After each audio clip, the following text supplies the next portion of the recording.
안녕하세요. 네, 오늘 수업 시작해 보겠습니다. 오늘 수업 배울 내용은 교과서로는 51쪽이고요. 학습장으로는 16페이지 되겠습니다. 오늘 배울 내용은 무엇인가 하면은 조선 초기의 통치 알아보겠습니다. 먼저 조선시대 건국의 이념은 무엇이었을까요? 이념은 바로 성리학이라는 것이었습니다. 여기 있는 성리학 되겠고요. 그래서 성리학에 의해서 강조한 두 가지는 무엇인가 하면은 민본이라는 것, 백성이 국가의 근본이라는 거였겠죠. 두 번째로는 덕치주의 있습니다. 덕치라는 것은 무엇인가? 나라의 통치를 힘이 아니라 덕으로 해야 한다는 거였죠. 그죠? 오늘 수업의 가장 중요한 내용들은 각 왕들의 업적 되겠습니다. 우리 조선시대의 왕들 순서 암기하는 거 되게 중요하거든요. 한번 간단하게 누구누구 있는지 알아보겠습니다. 자, 정리해 놓은 게 지금 요 표가 되겠는데요. 총 조선시대의 왕으로는 27분이 계십니다. 순서 암기하는 거 되게 중요하고 공부할 도움 되니까 꼭 암기해 주는 게 좋을 것 같아요. 순서 봅시다 한번. 자, 태조, 정종, 태종, 세종, 문종, 단종, 세조 설이 따와가지고 태정, 태세, 문단세 유명하죠. 여기 많이 외워봐가지고 그 다음에 예, 성, 연중, 인, 명선, 광인, 효현, 숙, 경, 영, 정순, 헌철, 고순 이 순서 꼭 암기하세요. 알죠? 이렇게 자, 치의 부분들은 더 중요한 분들이니까 공부할 때 참고해 보면은 좋을 것 같습니다.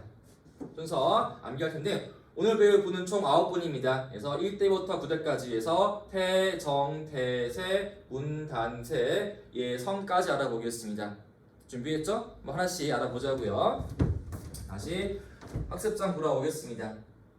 먼저 자, 제 1대 왕 누굽니까? 바로 태조 이성계인 거였죠? 첫 번째 왕은 태조입니다. 이분의 이름은 이성계였죠.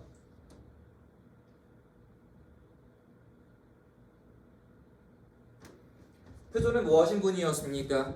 조선을 세운 사람이었죠. 근데 이거를 혼자 한 게 아니었단 말이야.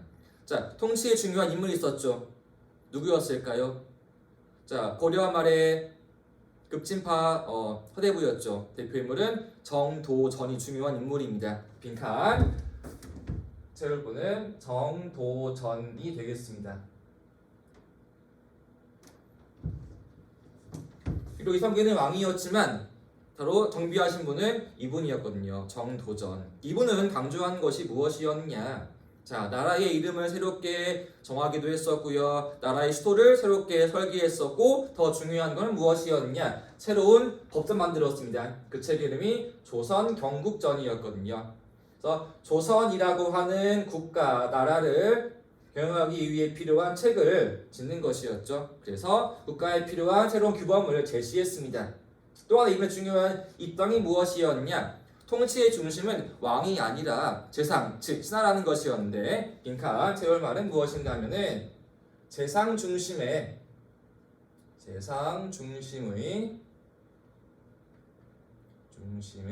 정치를 주장합니다. 재상 중심의 정치 주장. 이분이 이런 이야기합니다. 딱 왕이 해야 할 일은 한 가지뿐이었다. 이것은 무엇인가? 바로 훌륭한 재상을 고르는 것이었다. 그 외의 일은 국가의 일은 모두 다 재상이 하는 것이다 라는 게 이분의 입장이었죠. 인도죠. 즉 지금 강조하는 것이 왕권입니까? 신권입니까? 자, 왕의 힘이야? 신하의 힘이야? 바로 신하의 힘인 것이었죠. 또 한 가지 이분이 한 일은 무엇인가 하면요. 자, 이성계 후계를 정해야 한단 말이야. 정해야 할 때 이 사람이 지지한 인물이 누구인가 하면은 바로 태조 이성계의 두 번째 부인의 막내 아들을 지지합니다. 왜? 가장 나이가 어리고 힘이 그렇게 크지 않았으니까. 이러한 내용을 가장 싫어하는 사람이 누구였을까? 자, 국가의 주인은 태조 이성계 이씨 집안이 아니라 나라의 신하들, 재상이었고 왕의 후계자 문제를 가장 막내 아들한테 지지해줘 버렸어. 이러한 내용 누가 싫어했을까? 당연히 이성계 첫째 부인의 아들이겠죠. 대표 인물은 누구였냐?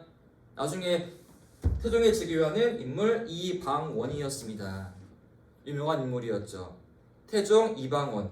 그분이 한 일이 무엇이었습니까? 고려 말에 정몽주를 천주교에서 죽여버렸고요. 또 굉장히 아버지와 함께 공세운 게 많았거든요. 근데 이제 그러한 자기의 힘을 이 사람은 지금 뺏어가는 거란 말이야. 나라의 중심은 왕과 왕자들이 아니라 제상 신하한테 있는 것이었다. 너희 왕자들은 그냥 가만히 있어라 라고 억눌러 버리는 거니까. 그래서 이제 이방원은 어떻게 했을까? 그냥 참고 있어야 했을까?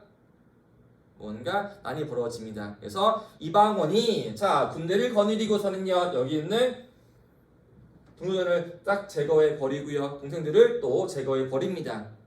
이게 제1차 왕자의 난이라 부릅니다. 또 그러한 다음에 또 한 번의 싸움 벌어지게 돼. 그래서 이성계의 넷째 아들과 이방원 사이에 또 한 번의 싸움 벌어집니다. 이것이 제2차 왕자의 난이었습니다. 두 번 다 승리하신 분은 이방원, 여기는 태종이라는 것이었죠.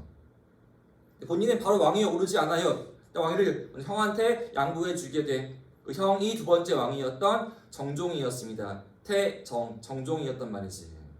근데 정종이야 지금 왕이었지만 힘이 있을까 없을까? 힘이 거의 없는 거란 말이지. 왜? 힘은 다 동생이었던 이방원에게 있는 것이었으니까. 왕위를 이방원한테 물려주고 내려옵니다.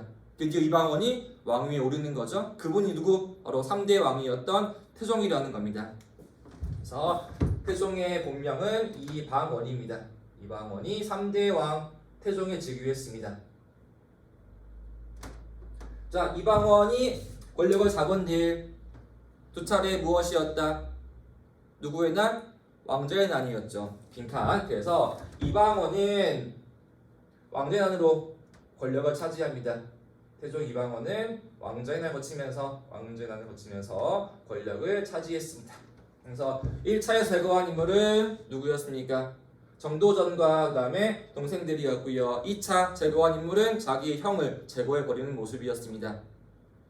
그럼 이방원이야. 이분은 원래 서열상으로는 왕위에 올라야 할 차례였을까 아니었을까? 당연히 아니었겠죠. 이방원은 이성계의 아들 가운데서도 제5남이었습니다. 즉 서열상으로 왕위에 오를 수가 없는 것이었는데 힘으로 왕위에 올랐어.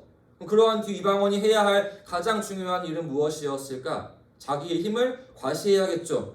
그래서 추구한 일이 무엇이냐? 여기 있는 왕권 강화입니다. 그렇죠? 힘 강화해야 할 거 아니겠어? 이 내용들이 상당히 중요합니다. 그 내용이 세 가지가 있습니다. 첫 번째는 무엇이냐? 통치 형태를 뭘로 했을까? 통치 형 좀 어려운 말인데 이름은 6조 직계제 실시합니다. 첫 번째 6조 직계제 실시. 좀 말이 어렵죠? 무슨 말인가 하면은 아래에 있는 그림에서 이쪽에 있는 요 그림 되겠습니다.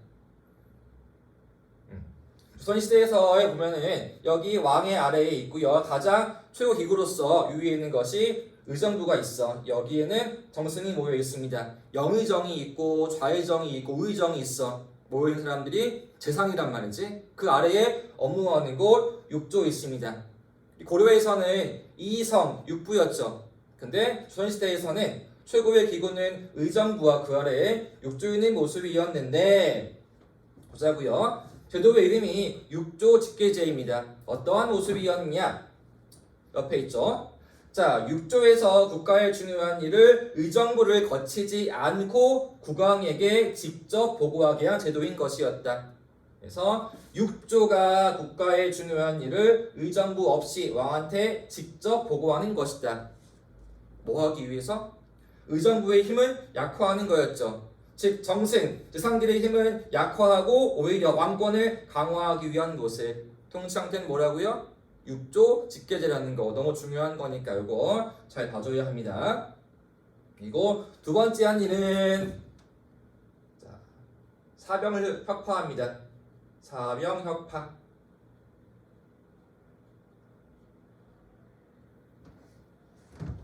사병이라는 건 뭐냐 하면은 사적으로 개인이 소유한 병사라는 거였죠. 우리 앞에 있던 왕자의 난 다 뭐 때문에 할 수 있는 거였어? 개인이 소유한 군대, 사병 때문이겠죠. 이러한 사병이라는 건 왕한테는 도움 될까 안 될까? 당연히 안 되겠죠. 그걸 다 혁파, 없애버리는 거였습니다. 그리고 세 번째 실시한 거로는 호패법이라는 게 있습니다. 호패법 실시. 세 번째 한 일, 호패법 실시했다. 호표라는 거는 여기 차고 다니는 일종의 신분증입니다. 우리 지금 보면은 민증이 있죠. 그거랑 유사한 모습이라는 거지. 나의 신분을 확인해주는 신분증이라는 거였으니까. 통행을 출입하는 수단 찍을 수 있겠죠. 또는 세금 부과할수인데도 찍는 것이 여기 있는 호표라는 거였습니다. 이게 3대 왕이었던 태종이었습니다. 자, 이번 우리 고려의 누구가 유사한 모습인 것 같아? 자, 아주 험난한 수단, 길에서 왕 위에 올라서 왕의 힘을 강화한 사람, 고려의 광종과 유사한 모습이겠죠. 고려의 광종, 노비 안건법, 과거제 실시, 또 후조 제거한 사람들, 그거랑 유사한 모습 되겠습니다.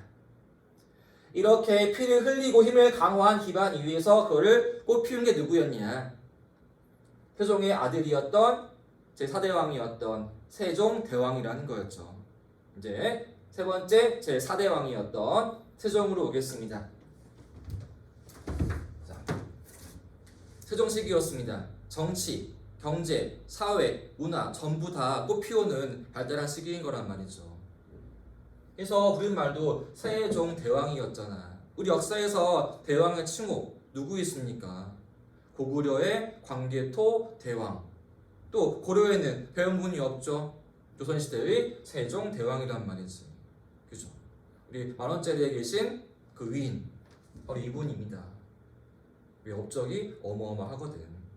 자, 먼저 정치연리는 무엇이었냐? 이제는 아버지와 다르게 왕권과 신권의 조화를 추구하게 돼. 그때 시행한 제도 이름은 옆에 있는 이 그림이었는데요. 그 이름은 의정부 서사제입니다. 의정부 서사제 실시했다. 서사제 실시. 자, 어떠한 모습이었느냐? 봅시다 한번. 자, 6조에서 올라오는 모든 일을 먼저 의정부에서 논의한 다음에 다시 여기에서 왕한테 올라가게 한 제도인 것이다. 그렇죠? 자, 6조의 판서들이 장관들이 먼저 중요한 일을 의정부에다가 보고합니다. 또 의정부에 있는 정승들이 영의정, 좌의정, 우의정이 논의한 다음에 결정을 해서 왕한테 건의하는 거죠. 다시 왕이 이거를 제가 허가한 다음에 다시 육조한테 명령을 내리는 모습. 지금 여기에서는 의정부 역할이 중요해 안 중요해? 중요하잖아. 즉 지상들의 힘을 인정해 주는 거라는 거죠. 의정부의 힘을 아예 그냥 무시해 버리는 태종 시기의 육조 직계제하고 그에 비해 서로 조화 이루고 있는 것 제도 이름 의정부 서사제가 되겠습니다. 그래서 정치에서는 왕권과 신권이 조화로운 모습이었다. 정치가 비교적 안정화하는 모습이겠죠. 안정화하는 모습. 두 번째, 우리 이제는 학문 연구해야겠죠. 인재를 모아야지만 돼. 그 기구 이름 유명하죠. 집현전이 있습니다. 두 번째, 기구의 이름은 집현전 설치. 현명한 인재들을 모아놓은 곳이었다. 여기는 뭐하는 곳이겠어요? 당연히 학문을 연구하는 곳이겠죠. 정치 연구, 학문 연구하는 곳, 집현전이겠죠. 그 다음에 이런 말이 있습니다. 경연의 활성화. 경연이란 무엇이었냐? 경연. 왕과 신하가 모여서 국가의 정책, 학문을 공부하는 모습이라는 거죠. 서로 왕한테 알려주고 건의하고 상의하는 모습이라는 거예요. 함께 어울려서 공부하는 모습. 이게 경연이라는 거였죠. 세 번째, 너무 중요한 것이 있죠. 우리 문화에서 제일 중요한 언어, 글자, 훈민정음을 창제했다라는 겁니다. 창제한 때 상식으로 알고 있어야 하는데 언제였습니까? 연도는 창제한 시기는 1443년이었고 반포한 거 언제? 46년도의 일이었습니다. 훈민정음, 오늘날의 한글인 거였죠. 너무나 감사한 일인 거란 말이야. 훈민정음, 한글, 편리하잖아. 그죠? 네 번째 또 하나 책을 지었습니다. 유교복을 위해 지은 책은 삼강행실도라고 하는 게 있습니다.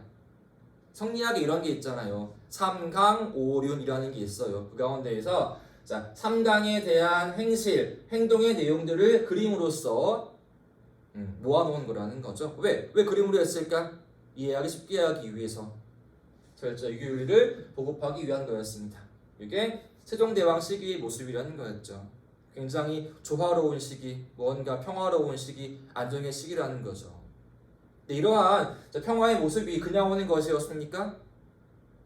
그 아버지였던 태종이 이렇게 피 흘리면서 왕 위에 올라서 왕의 힘을 강화한 결과 그 기반 위에서 뭔가를 이룬 분이 4대 왕이었던 세종대왕이라는 거였죠. 그러니까 역사에서 거저 얻는 것 아무것도 없습니다. 서로 이렇게 이어 있는 거란 말이야. 피 흘린 다음에 꽃 피우는 모습이라는 것, 세종대왕이었죠. 자, 이제 그다음 왕 위에 올라온 분은 5대 왕이었던 문종이 왕 위에 올라왔습니다. 문종.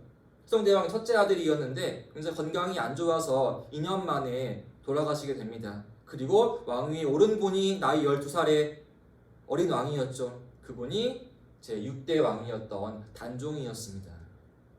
자, 왕 나이가 어려 12살이야. 지금 초등학교 5학년생이란 말이죠. 정치를 알까 모를까, 힘이 있을까 없을까, 상당히 어려운 모습이겠죠. 이제 다 권력은 누구한테 옮겨왔을까? 권력은 김종서, 황보인과 같은 신하한테 옮겨오는 거란 말이죠. 왕권은 점차 약화하는 모습이고 신권이 강화하는 모습이라는 거. 자, 이러한 모습을 참을 수가 없어. 뭔가 또 한 번 일을 벌려야 돼. 그 인물이 누구였냐? 세종대왕의 둘째 아들이었자 문종의 동생이자 단종의 삼촌이었던 작은아버지였던 수양대군이 또 한 번의 난리 일으킵니다. 먼저 김종서, 황보인 다 제거해 버리고 권력을 차지한 다음에 단종을 폐위해 버리는 거였죠. 조카를 폐위하고 나중에 사약 보내어서 죽이고 그리고 왕위 올라온 사람이 제 7대 왕이었던 수양대군의 세조입니다. 영화 있죠? 관상. 그 주인공이 여기 있는 세조 수양대군입니다. 이는 세종대왕의 둘째 아들입니다. 그래서 유명한 이름은 수양대군이겠죠. 역시 이분도 조카를 폐위하고 형제 죽여버리고 왕 위에 올라와 권력을 차지했습니다. 누구와 유사한 모습인 것 같아? 자기 할아버지였던 태종과 유사한 모습이었잖아. 정도전을 제거하고 김종서와 황보인을 제거하고 또 자기의 형제들을 제거하고 형제 제거하고 왕 위에 올랐습니다. 태조 이성계의 5번째 아들, 세종의 둘째 아들, 다 서열상 왕이 오를 수가 없는 건데 왕 위에 올라왔어. 뭐에 의해서? 무력에 의해서. 역시 세조해야 할 중요한 일은 무엇이었을까? 할아버지와 같이 뭘 해야 할까? 왕권을 강화해야겠죠. 세조야 왕 위에 있는 게 마음 편했을까? 세조에게는 왕 위에 대한 명분이 있어?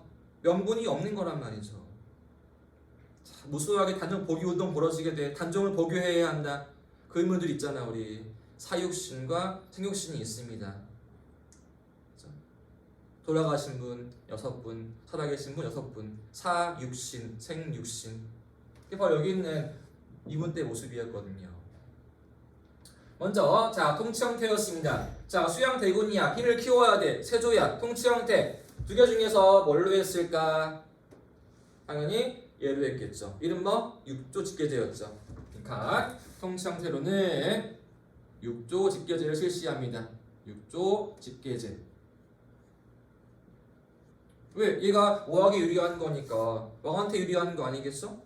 국가의 중요한 일을 육조에서 의정부를 거치지 않고 바로 왕한테 보고하는 거였으니까 왕권 강화할 수 있겠죠. 그때 할아버지하고 유사한 모습이었잖아. 태종도 육조 직계제, 세조 역시 같은 모습이었습니다.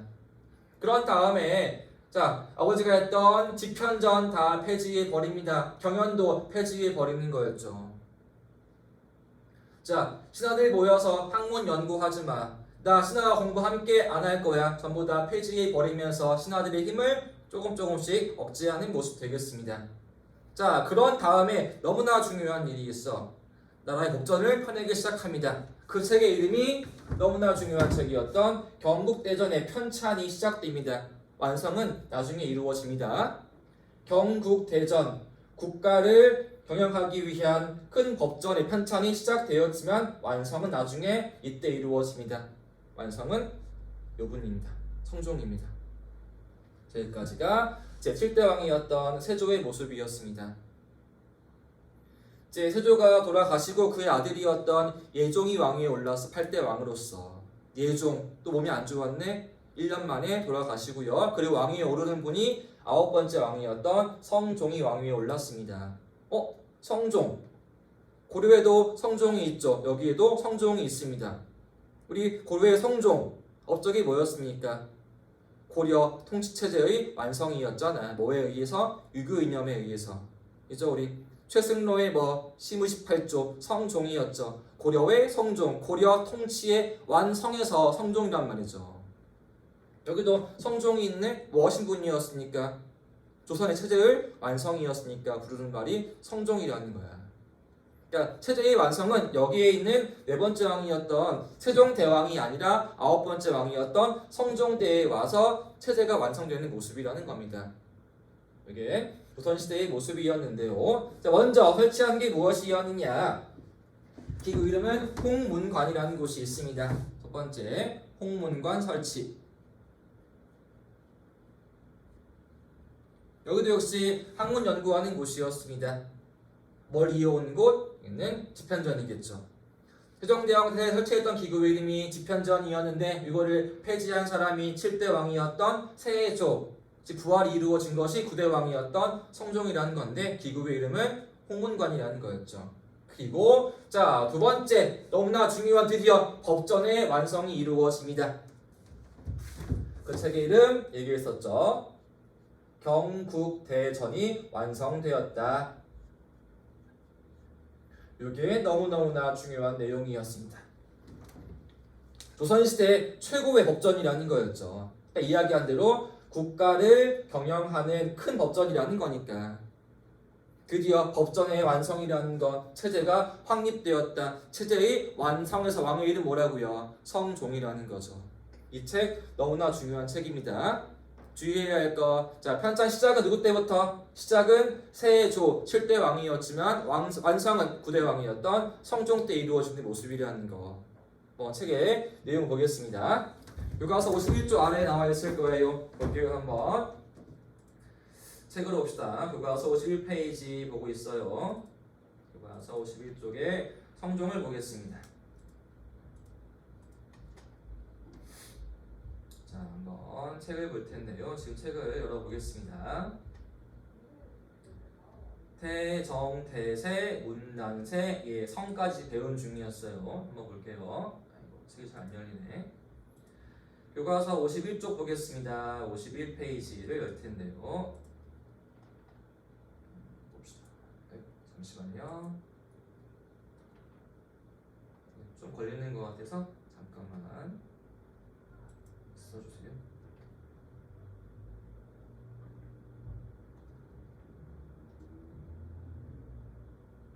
좀 느려가지고 잠시만요. 아이고, 45쪽. 이렇게 아래에 나와 있습니다. 보여줘 여기. 자, 이거 지워볼게요. 이렇게 되어 있습니다.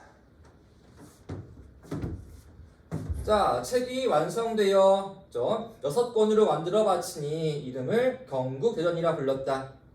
자, 책의 이름이 책의 건수가 왜 6권이었을까요? 6조였으니까 이, 호, 예, 병, 형, 공 6조에서 나온 책이 총 6권이었습니다. 그래서 이미 형전과 호전은 이미 반포가 되어서 시행 중에 있었으나 나머지 4개 이, 호, 예, 병, 형, 공 나머지 4권도 역시 구정을 마치어서 지금 만드는 중이었는데 시작했던 세조께서 승하하시어 완성을 못하시다가 지금 왕 누구 때 와서 성종 때에 와서 드디어 완성되어서 반포하였다 되어 있습니다. 그죠? 자, 편찬의 시작은 세조였지만 완성은 성종 때 이루어지고 있고 총 구성이 이, 호, 예, 병, 형, 공 전 해가지고 몇 권으로 되어 있다? 6권 되어 있단 말이야. 이게 책 이름 경국대전이었습니다. 봅시다 한번. 자, 초기의 책 이런 게 있었습니다. 앞에 있죠 우리 지은 사람 정도전이었습니다. 조선 경국전 또 이런 게 있네요. 경제육전이란 말이지. 이러한 책이 이미 만들어지고 있었지만 내용이 미비하고 모순이 많아서 문제가 많이 있었습니다. 이거를 해결하기 위해서 세조가 처음으로 법령을 다 모아와서 이러한 책을 편찬을 시작하였지만 드디어 성종대에 완성되어서 반포가 되면서 최고의 법전이었다는 겁니다. 너무나 중요한 책이었죠. 경국대전이었습니다. 정리해볼게요. 오늘 수업 내용에 대해서. 그죠? 자, 오늘 배울 왕들 총 제일 중요한 분이 몇 분이었습니까? 1, 2, 3, 4, 5. 그죠? 제1대왕이었던 태조 이성계. 너무나 중요한 분. 그때 중요한 인물 누구라고요? 정도전이었습니다. 그죠? 정치의 핵심 정도전. 그리고 3대 왕이었던 태종 이방원. 철저하게 뭐 하신 분? 왕권을 강화하신 분. 육조직계제. 그 다음에 사병의 혁파. 또 뭘 실시? 호패법 실시 있었고요. 그리고 우리 최고의 성군 어느 분? 4대 왕이었던 세종이 있었죠. 정치형태로는 의정부 서사제, 그 다음에 집현전 설치, 경연의 활성화, 훈민정음, 유교윤리의 보급. 그리고 제7대 왕이었습니다. 수양대군이었던 세조 역시 왕권의 강화. 통치 형태는 육조직계제였죠. 집현전 경연의 폐지. 그리고 법전의 편찬 시작. 경국대전이었죠. 9대왕 성종이었습니다. 홍문관 설치, 드디어 법전의 완성, 체제의 확립이었습니다. 그래서 여기까지가 오늘 수업 내용 되겠습니다. 감사합니다.